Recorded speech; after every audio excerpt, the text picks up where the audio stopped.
салом алейкум бародарон ва хуҳарони азиз, хуш омадед ба канали ҳамнаво. Бо шумо ҳастам Али Акбар. Як барномаи ҷолиб тайёр кардам баҳри шумо дӯстони азиз ва подписчикони азизи канали ҳамнаво. Саволҳо бисёр саволҳои ҷолиб аст ва ман хостам ки ин саволҳоро аз шаҳрвандони ҷумҳурии Тоҷикистон, яъне аз сокинони шаҳри Душанбе пурсон мешавем. Саволҳои мо дар инҷо тайёр аст ва беҳтарин саволҳо аст.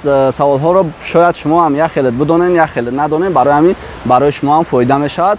Барои пешрафти кори мо якум дар видео лайк монед ва видеоро худёзир дар имо, WhatsApp ва дигар шабакаҳои иҷтимоӣ паҳн кунед. аз видеои ҷолиби мо бехабар намонед. Моро пайгирӣ кунед. ҳозир сар мекунем.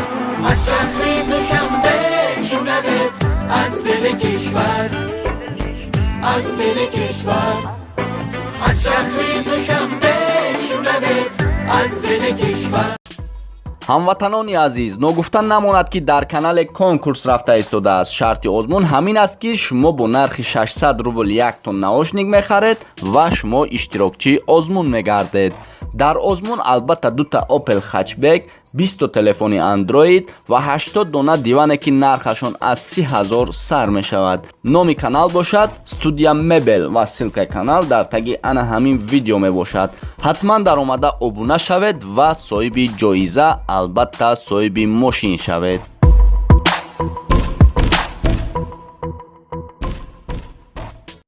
хуш дӯстони азиз, ҳозир мо дар назди нимпайкараи шоҳ Исмоили Сомонӣ ҳастем ва хостем дар ин ҷо аз мардум пурсон шавем ва чанд саволе ки тайёр кардем аз ҳамон саволҳо пурсон мешавем. ҳозир мепурсем. салом алейкум духтаро, якчанд савол бутем. мо якчанд савол тайёр кардем, ҳамин саволҳоро ба шумо метем. китоби дӯстдоштаи шумо? китоби дӯстдоштаи ман аз китобҳои нависанданои тоҷик гирем. бештар шоҳномаро нағз мебинам, барои персонажҳои зиёд дорад ва рангоранг аст. ҳарчанде ки то охир мехонӣ, дар дили одам намезанад. яке аз асарҳои серқаҳрамонтарин аст ки қаҳрамонааш хеле зуд иваз мешаванд.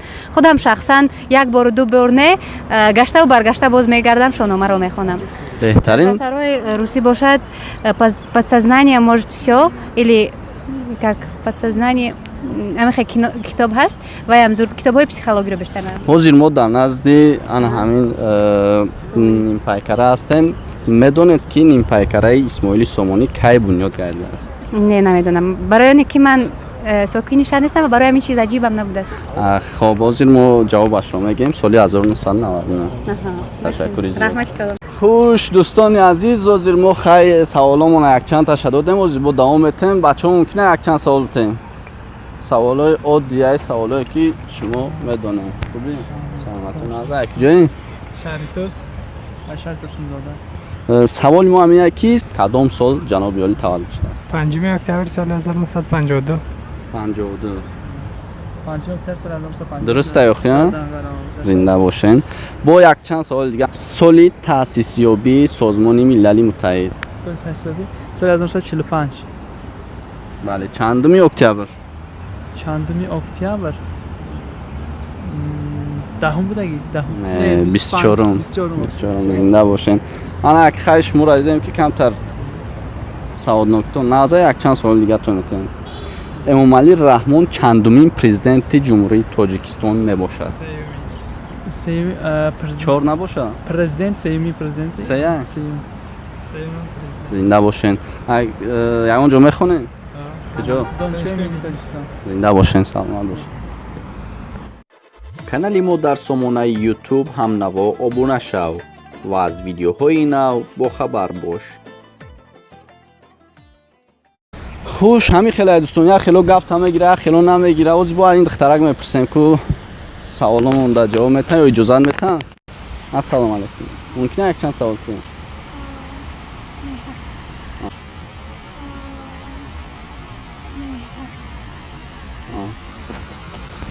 نه دیدی نگفتم ممکنه است میپرسیم اجازت میگیریم. اگر اجازت بتن خوب، نتن هیچ گپ نیست، دوام میتین.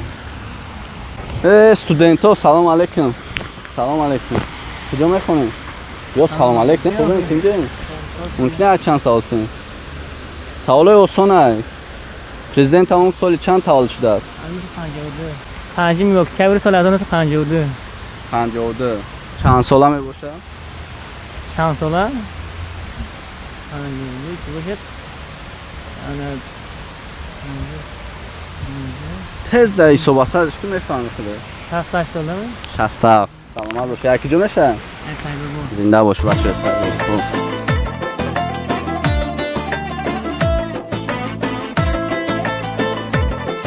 حاضر ما در نزد کتابخانه ملی جمهوری تاجیکستان میباشیم و از یک چند کس سوال میتیم. سلام علیکم.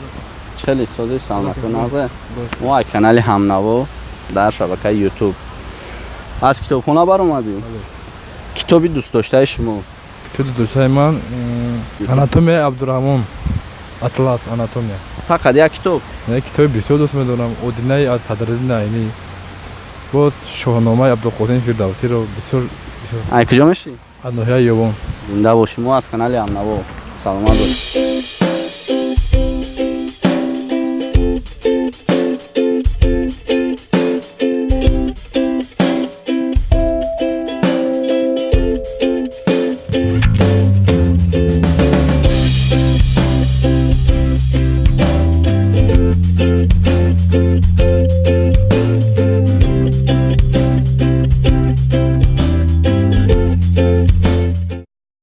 خوش دوستانی عزیز حاضر میرویم باز یک چند سوال دیگه داریم میبینیم که سوالا در جواب میتن یا نمیتن. سلام علیکم. ممکنه یک چند سوال بکنیم؟ ما اینجا یک چند سوال تیار کردیم اویدی تاجیکستان. امام علی رحمان چندمین پرزیدنت جمهوری تاجیکستان میباشد؟ سومین پرزیدنت جمهوری تاجیکستان میباشد امام علی رحمان. سلامت باش. خودت تایم شهری؟ نه فیض‌آبادم. فیض‌آباد. همه بچه‌های فیض‌آباد سلام برسون. نام من فیض سلام به همه بچه‌های فیض‌آباد. نباشین پناهتون مکتوم. خوش دوستان عزیز حاضر ما گفتیم برای سوال جواب ها در شهر دوشنبه از ساکنان شهر دوشنبه ما نوار میگیریم. برای همین دوستان عزیز ویدیو رو نگذارند تماشا کنید که بسیار سوال های جالب است. بسیاری ها میدونن بسیاری ها نمیدونن. به همین خاطر در ویدیو لایک مونید و ویدیو رو در ایمو واتساپ و دیگر شبکه‌های اجتماعی حاضر من کنین پرتوین بعداً به حضور تماشا کنین. ویدیو بهترینه.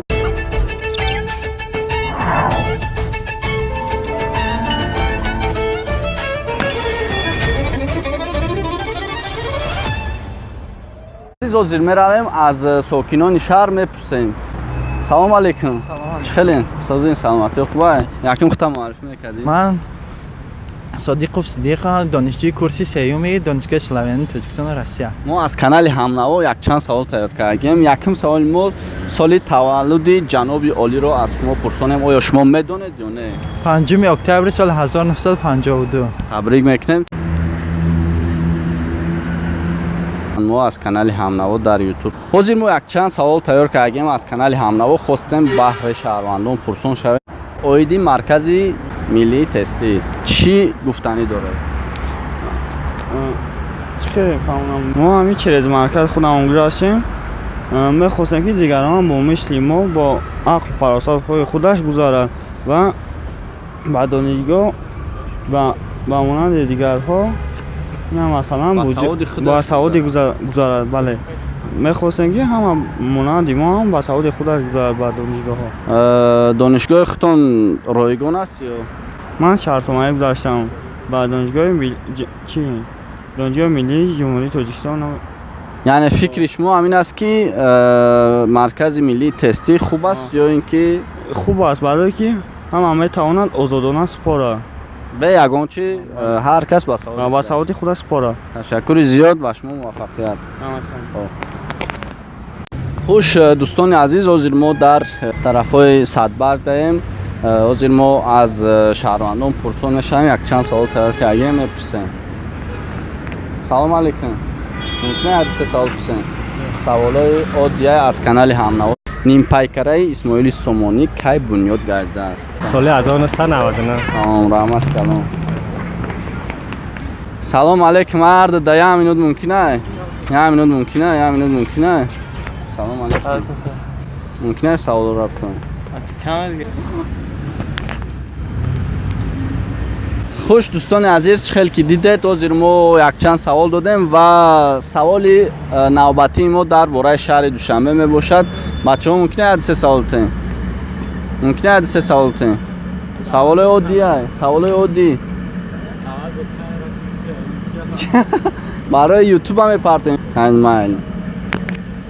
خوش دوستان عزیز، حاضر ما گفتیم در شهر دوشنبه سوال و جواب میکنیم و یک چند سوال تهیه کردیم برای همین خواستیم از شهروندان کشورمون سوال تیم آیا میدوند یا نمیدوند میرویم. دخترکا السلام علیکم.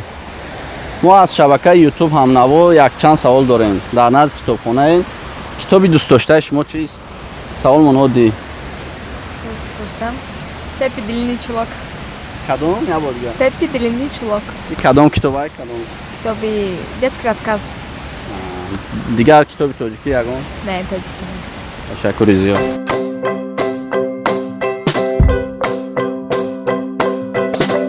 خیلی باز دوام میتیم از دیگر نفران سوال میتیم جواب میتن تو بینیم کدام کتاب ها با انسان ها جالب ترند. کانال ما در سامانه یوتیوب هم نوا ابونه شو و از ویدیوهای نو با خبر باش. خوش دوستان عزیز، این بود یک نوار دیگر با پایان رسید. فکر میکنم که بسیار نوار جالب بود و بسیار سوال های خوب هم تیار کردیم و اگر شما هم خواهید همین خیلی سوال ها شما نیز در پایان کامنتاری هم میتوانید نویسید، برای ما دستگیری میشود، سوال های شما را از مردم پرسان میشویم. ویدیو را حتما لایک کنید و ویدیو را حاضر در این پدیلیت سکنید. تا ویدیو آینده خداوند نگهبانتون باشد.